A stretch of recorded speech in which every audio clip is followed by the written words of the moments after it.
معزز سامعین السلام علیکم۔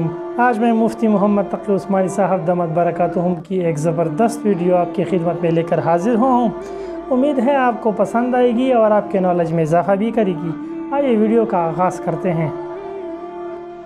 سب سے پہلے تو قرآن نے یہاں سے شروع کیا کہ یا ایھا الذین آمنوا لا یسخر قوم من قوم عسى ان یکونوا خیرا منہم ولا نساء من نساء عسى ان یکن خیرا منہن۔ سب سے پہلے زبان کے گناہ کا جس کا ذکر کیا قرآن کریم نے وہ ہے دوسرے کا مذاق اڑانا۔ فرمایا کوئی بھی جو جس کے بارے میں یہ احتمال ہے کہ وہ تم سے بھی بہتر ہے اس کا مذاق اڑا رہے ہو۔ سب سے پہلے جو زبان کے گناہوں میں اس صورت کے اندر سب سے پہلے جس چیز کا ذکر فرمایا وہ مذاق اڑانا دوسرے کا، جس سے دوسرا اپنی ذلت محسوس کرے۔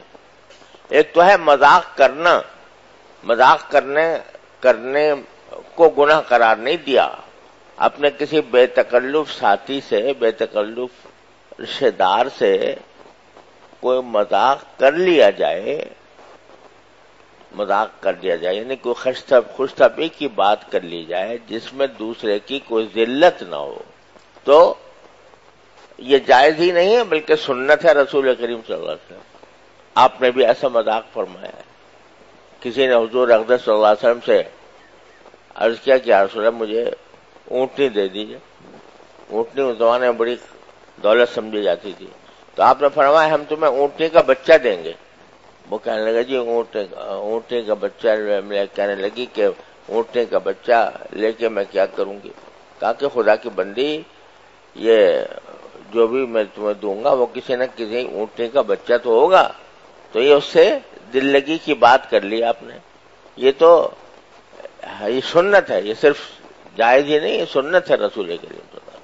اگر مذاق بھی آدمی سنت کی نیت سے کرے تو امید ہے انشاءاللہ سنت کا بھی ثواب ملے گا۔ ایک نے کہا کہ یا رسول اللہ مجھے دعا کر دیجئے جنت میں چلی جاؤں۔ آپ نے فرمایا کوئی بوڑھی جنت میں نہیں جائے گی۔ وہ پریشان ہونے لگی تو آپ نے فرمایا کوئی بوڑھی ہونے کی حالت میں نہیں جائے گی، جوان ہو کے جائے گی۔ تو یہ پاکیزہ مذاق، یہ منع نہیں ہے، یہ مذاق کرنا ہے، اور اگر اس سے دوسرے کو تکلیف نہ ہوتی ہو اور دوسرے کو اپنی ذلت محسوس نہ ہوتی ہو تو اس میں کوئی مذاق نہیں۔ لیکن مذاق اڑانا، کسی کا تذکرہ مجلس میں اس طرح کرنا کہ اگر اس کو پتہ چلے تو وہ اپنی تذلیل محسوس کرے، ذلت محسوس کرے، یا وہ خود موجود ہو اور موجود ہونے کی حالت میں اس کا تذکرہ اس طرح کیا جائے کہ جس سے کہ اس کی ذلت ہو رہی ہو، وہ اپنی ذلت محسوس کرے۔ اور اس کو اللہ تعالیٰ نے ناجائز قرار دیا، لا یسخر قوم من قوم، اور پھر عورتوں کا الگ ذکر کیا، مردوں کا الگ۔ مرد مردوں کا مذاق نہ اڑائیں، عورتیں عورتوں کا مذاق نہ اڑائیں۔ حالانکہ اگر اتنا ہی کہہ دیتے تو کافی تھا کہ بھئی کوئی کسی کا مذاق نہ اڑائے، لیکن مرد کا ذکر الگ فرمایا، عورتوں کا الگ فرمایا۔ اس سے اشارہ اس طرف ہو گیا کہ یہ مجلسیں مخلوط نہیں ہونی چاہیے۔ مردوں کی مجلس الگ ہوتی ہے، عورتوں کی الگ ہوتی ہے۔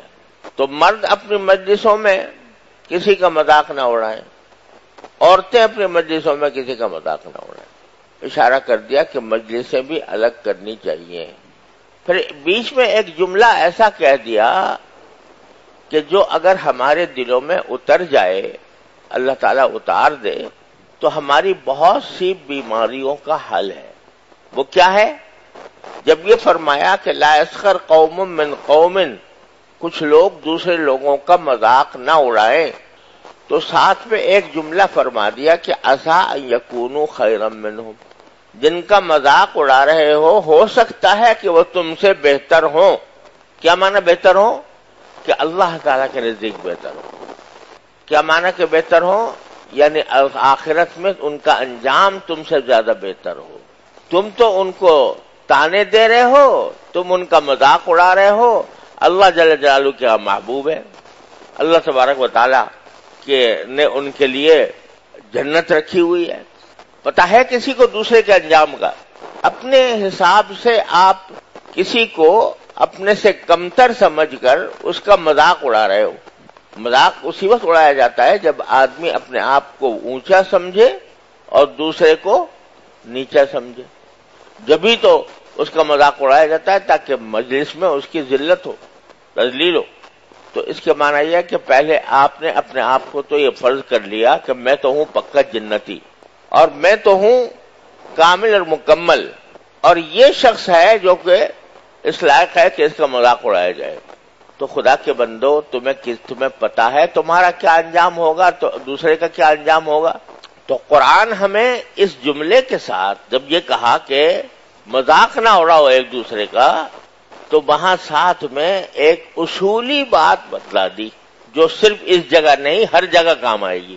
وہ کیا کہ ہو سکتا ہے جس کا تم مذاق اڑا رہے ہو وہ تم سے بہتر ہو، اللہ کے یہاں بہتر ہو.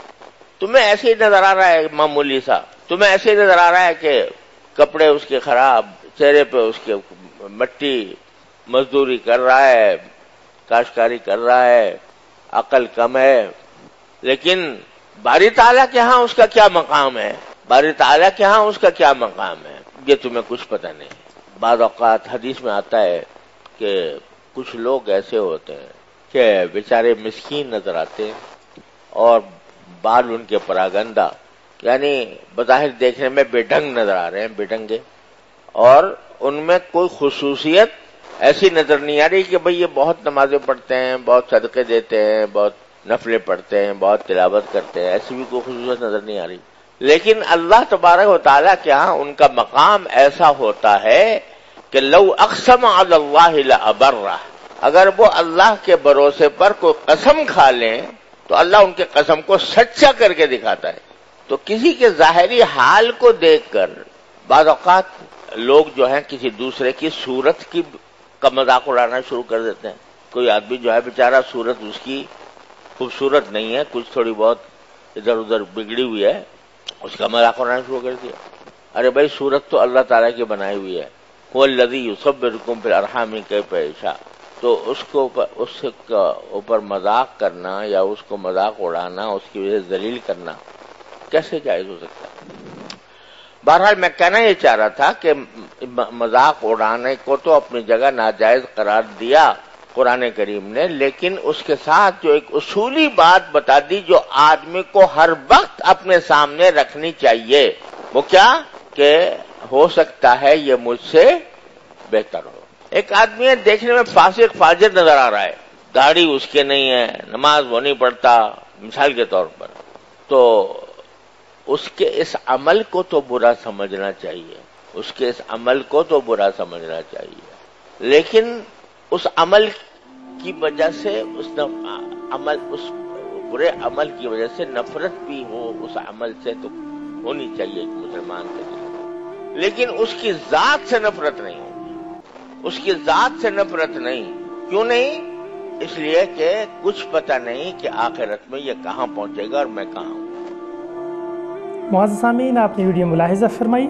کمنٹ سیکشن میں ہمیں بتائیے کہ آپ کو یہ ویڈیو کیسی لگی. اگر اچھی لگی ہو تو اس ویڈیو کو لائک کریں، چینل سبسکرائب کریں، گھنٹی کا بٹن ضرور دبائیں تاکہ ہماری ہر آنے والی ویڈیو آپ کو بر وقت پہنچ سکے. شکریہ. اللہ حافظ.